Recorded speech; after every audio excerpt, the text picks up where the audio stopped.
is Stevy Acevedo, and welcome to a very special episode of the Curator's Corner.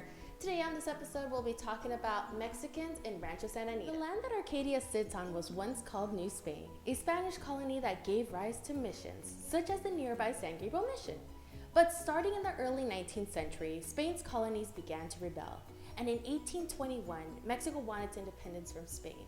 Most of Alta California, which included modern-day Arcadia, was mostly uninvolved with the war for Mexican independence and did not even hear about the news until the following year.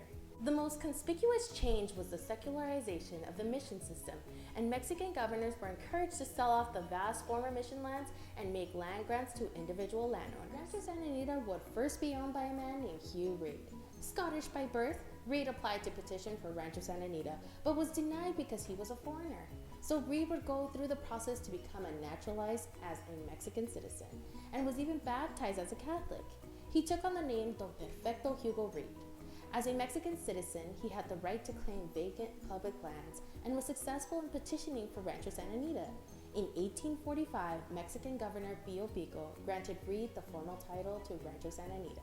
In 1847, Reed sold Rancho Santa Anita to Henry Dalton, an Englishman, for $2,700. After purchasing the rancho, Dalton would witness Alta California, the northern region of Mexican state, be transformed into California, the 31st state of the United States Union. When this happened, landowners of former Mexico were required to go through a lengthy and costly process of proving land ownership. Dalton was forced to sell his landownings. The deed to Rancho Santa Anita would pass through many hands until it was purchased in 1875 by Elias Baldwin. Then already wealthy from his investments in the infamous Comstock Lode in Nevada and the creation of the Baldwin Hotel in San Francisco. On his rancho, Baldwin would establish the Oakwood Hotel, the Santa Anita Racetrack, and a brickyard. He would also plant vineyards, many fruit orchards, and raise sheep and cattle. To run his vast enterprises, Baldwin would employ many laborers. Providing cheap housing, Baldwin would bring many Chinese, African American, and Mexican laborers to Rancho Santa Anita, creating a richly diverse population. At one time, Baldwin employed over 200 Mexican laborers on his rancho and allowed them to build a small settlement on his property in the hilly base of the San Gabriel Mountains. In 1903, Baldwin filed for the incorporation of his rancho into a city. According to Baldwin, this idea came from his desire to pay less taxes and make his own rules. However, Baldwin lacked the population necessary for incorporation.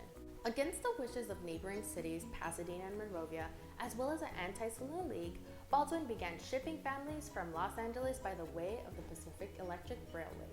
This included many Mexicans, adding about 100 new Mexican persons to the Mexican settlement in the foothills. According to Mexican census taker Francisco Camacho, Baldwin would bring trains full of Mexicans to the new town and would proclaim them citizens of his city, Arcadia, right on the spot. Baldwin was able to create Arcadia and was instrumental in bringing Mexicans to the city of Arcadia. As many Mexicans sought jobs in Baldwin's land, Baldwin owes a debt to the Mexican community of Arcadia, without whom the city of Arcadia would have never reached the necessary population to incorporate the city in 1903. Thanks once again for joining us for this special episode celebrating Hispanic Heritage Month. We hope to see you next time. Bye!